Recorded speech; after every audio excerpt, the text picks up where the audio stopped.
putain de caméra, champion du monde de mes couilles.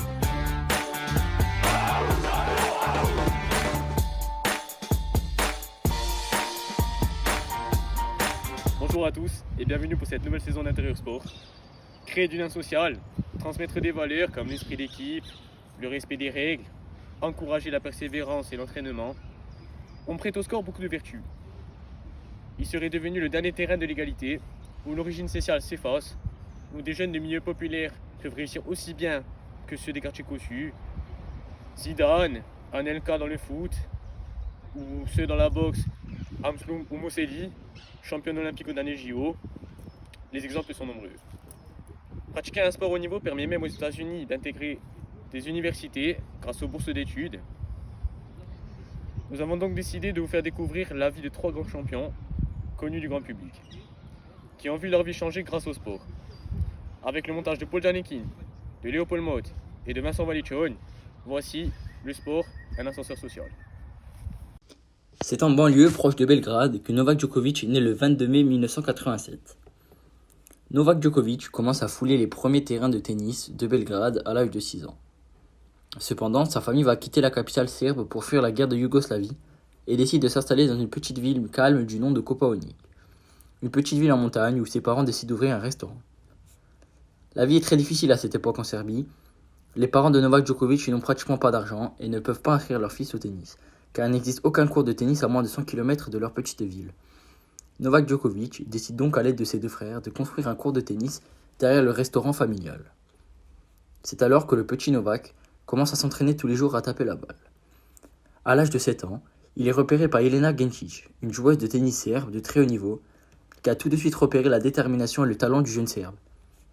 Jelena Gencic demande dans un premier temps aux parents du jeune Novak de le laisser partir dans son académie. Mais faute de moyens, les parents vont dans un premier temps refuser, pour ensuite accepter quelques années plus tard, de laisser leur fils rejoindre l'académie. Le petit Novak quitte donc ses parents et sa famille très tôt pour se consacrer à sa passion. Ses parents n'ayant pas beaucoup de moyens, c'est Jelena Gencic qui prendra en charge tous les frais. Il restera 1 an avec Jelena avant de décrocher une bourse pour intégrer l'académie de tennis de Nikola Pilic, un joueur professionnel yougoslave qui tient l'une des meilleures académies de tennis d'Allemagne. À l'âge de 12 ans, Novak Djokovic quitte donc la Serbie pour se rendre en Allemagne pour consacrer son plateau au tennis. Ces journées sont rythmées par des heures d'entraînement acharnées. Des heures d'entraînement qui vont payer en 2003, quand Novak Djokovic passe professionnel à l'âge de 16 ans, et qui, 1 an plus tard, se hissera en demi-finale de l'Open d'Australie Junior, un des plus prestigieux tournois sur le circuit junior. Les années suivantes, tout s'accélère. Au début de l'année 2005, il est classé 188e mondial à 17 ans. Au début de l'année 2006, il est classé 78e mondial à seulement 18 ans. C'est cette année-là qu'il se fait connaître auprès du grand public, notamment pour sa brillante performance lors du tournoi de Roland-Garros, durant laquelle il élimine 3 têtes de série, parvenant en quart de finale contre Rafael Nadal, la légende du tennis mondial. Dans ce match, il doit abandonner en raison d'une blessure au dos après avoir perdu les 2 premiers sets. Il remporte 2 tournois à Amersfoort et à Metz et atteint la finale du tournoi d'Umaï. Il joue aussi une demi-finale au tournoi de Zagreb et un quart de finale au tournoi de Rotterdam, où il est battu au jeu décisif du dernier set par le futur vainqueur du tournoi Radek Stepanek. Ces belles performances lui permettent de terminer l'année 2006 à la 16e place mondiale à seulement 19 ans. En 2008, il gagne son premier Master.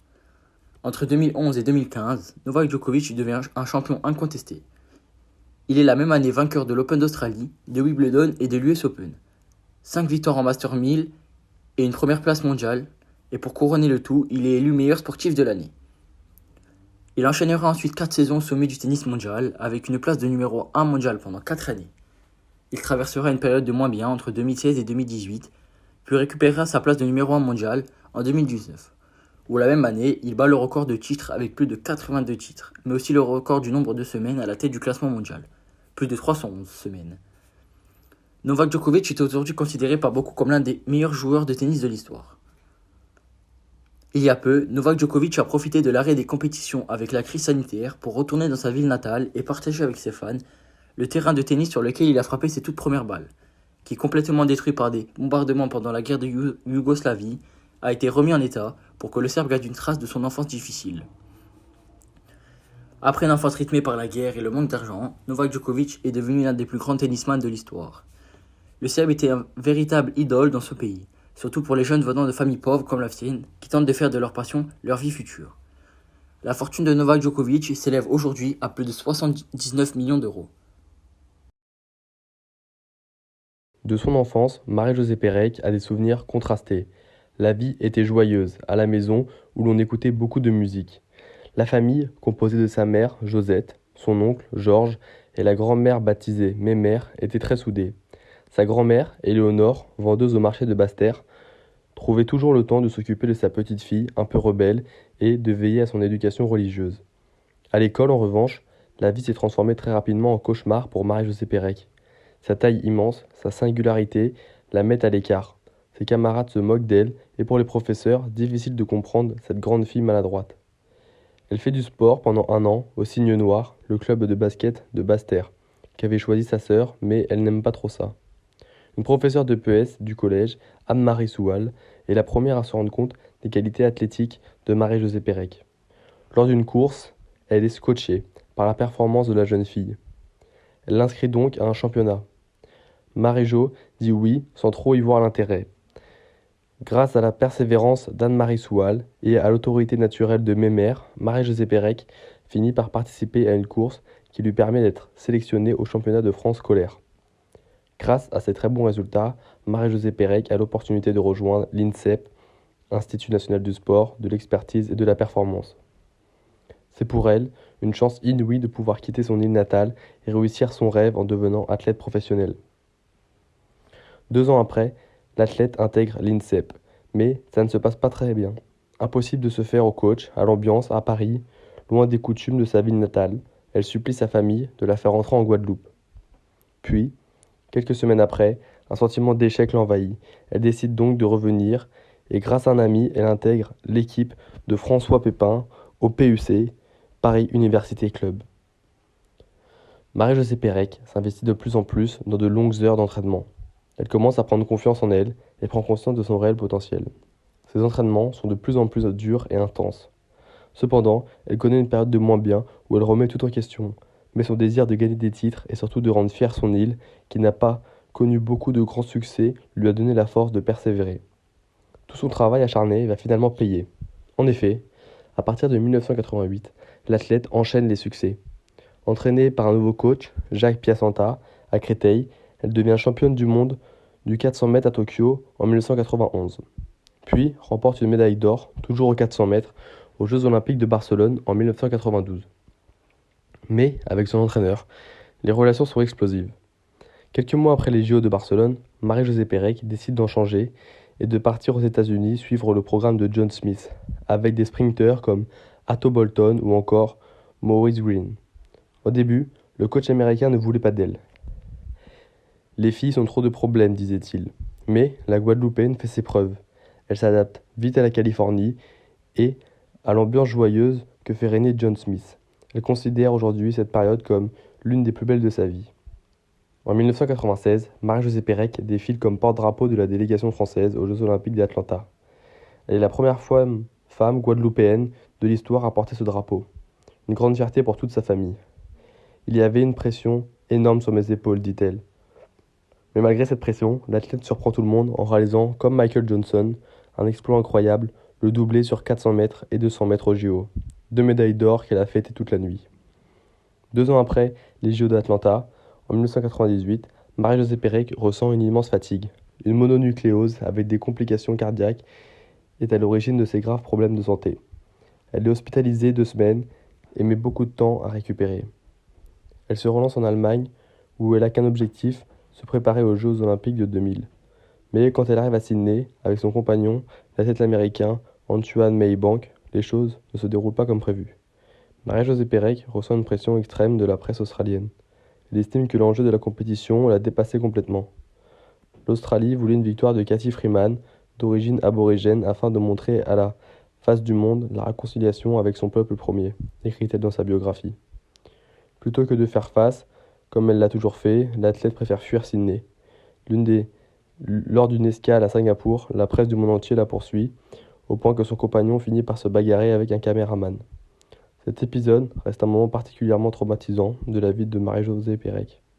Mais sa famille, et notamment sa grand-mère, reste très présente auprès d'elle.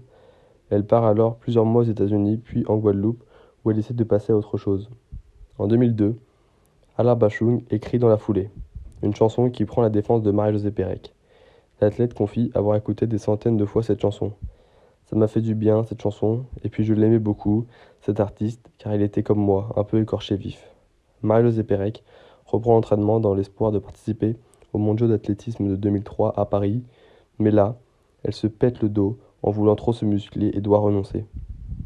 Une grande déception pour l'athlète qui décide d'annoncer sa retraite sportive en juin 2004. Plus de 15 ans après avoir mis fin à sa carrière, Marie-Josée Pérec croise toujours des gens qui se souviennent de son parcours comme si c'était hier. À Paris, au moins 1 ou 2 fois par jour, dit-elle. En décembre 2020, la Guadeloupéenne a inauguré une piste connectée à son nom, une immense honneur pour l'athlète pour qui l'île Papillon reste l'endroit où elle se sent le mieux. L'histoire de Sadio Mané commence loin de la capitale espagnole, dans le village reculé de Bambali, près du fleuve Casamance et de la frontière avec la Guinée-Bissau. Ce n'était pas là l'éducation la plus privilégiée, mais le football était une constante. Je me souviens d'avoir toujours été avec le ballon, dit Mané. C'est comme ça que j'ai commencé, juste sur les routes. Né à Bambali dans une communauté rurale du sud du Sénégal, Sadio Mané devient rapidement fan de football. Il voue une grande admiration au footballeur brésilien Ronaldinho et pour l'international sénégalais El Hadji Diouf, qu'il considère comme ses modèles. Son père, imam du village, ne voit pas d'un bon œil sa passion et veut l'en dissuader. À l'âge de 15 ans, le jeune Mané passe outre la vie familiale et fugue pour tenter de vivre sa passion.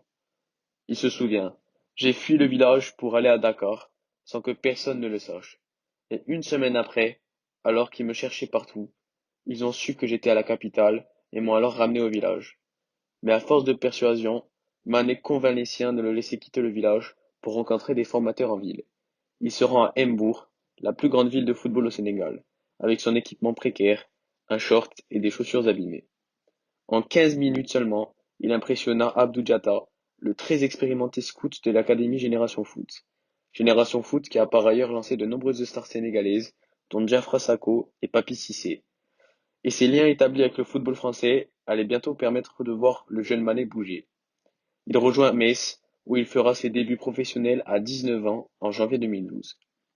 Cette année-là, il représentera le Sénégal aux Jeux Olympiques de Londres, en aidant son équipe à atteindre les quarts de finale, où ils ont été battus par le Mexique. Fin août, il sera transféré dans le club autrichien du Red Bull Salzbourg pour environ 4 millions d'euros. C'est là que sa carrière prit son envol. Mané inscrit 19 buts lors de sa première saison, puis 23 lors de sa deuxième campagne, alors que Salzbourg a remporté le doublé Coupe et Championnat. Sa femme en Autriche suscite l'intérêt de toute l'Europe, mais son choix était cependant Southampton, pour un montant d'un peu moins de 12 millions de livres sterling.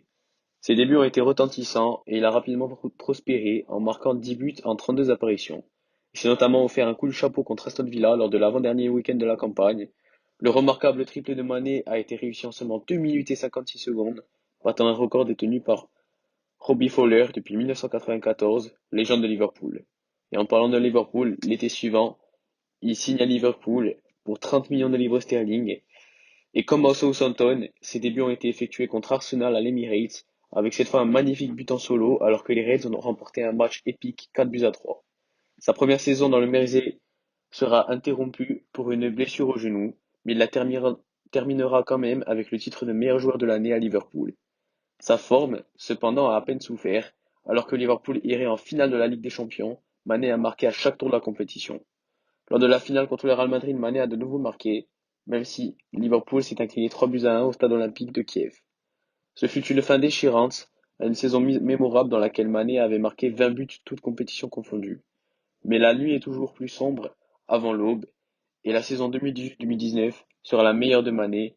Il marque pour Liverpool de la première journée et n'a jamais regardé en arrière. Ses 22 buts en première ligue lui ont valu avec ses compatriotes africains Salah et Aubameyang une nomination au Solier d'Or, tandis que ses performances ont permis à Liverpool d'atteindre un total de points record de 97. Encore une fois, l'équipe de Klopp a navigué jusqu'à la finale de la Ligue des Champions, et encore une fois, Mané a assuré. Son but contre le Bayern Munich en huitième et contre Porto en quart ont permis à Liverpool de monter en finale. Il est également de l'exploit contre Barcelone, alors qu'ils étaient menus 3 buts à 0, ils ont remonté 4 buts à 0. En finale contre Tottenham, c'est sa course et son centre qui ont mené au premier but de Liverpool, marqué par Salah. Et Origi a conclu tardivement la victoire et a permis à Mané de mettre la main sur ses torts précieux. Pas mal pour un garçon de Bambali avec des souliers tordus, non? Aujourd'hui, Sadio Mané est une personnalité extrêmement influente. Il est devenu une personnalité très connue, et ce, à travers le monde. Dans le monde digital dans lequel nous vivons aujourd'hui, les réseaux sociaux sont très importants. Et Manon l'a très bien compris. Avec plus de 8 millions d'abonnés sur son compte Instagram, le Sénégalais est très influent. Son influence touche certes le monde entier, mais touche en particulier la jeunesse africaine. En effet, son parcours extrêmement difficile a réveillé chez de nombreux jeunes un droit fondamental, le droit de rêver. Imaginez ces enfants qui vivent dans des petits villages, qui doivent tous les jours lutter pour survivre. Ces enfants doivent penser qu'améliorer leur situation serait impossible et que leurs rêves ne se réaliseraient jamais. Mais un exemple comme celui de Mané leur permet de pouvoir rêver et leur donne de l'espoir. S'il a réussi, pourquoi pas moi?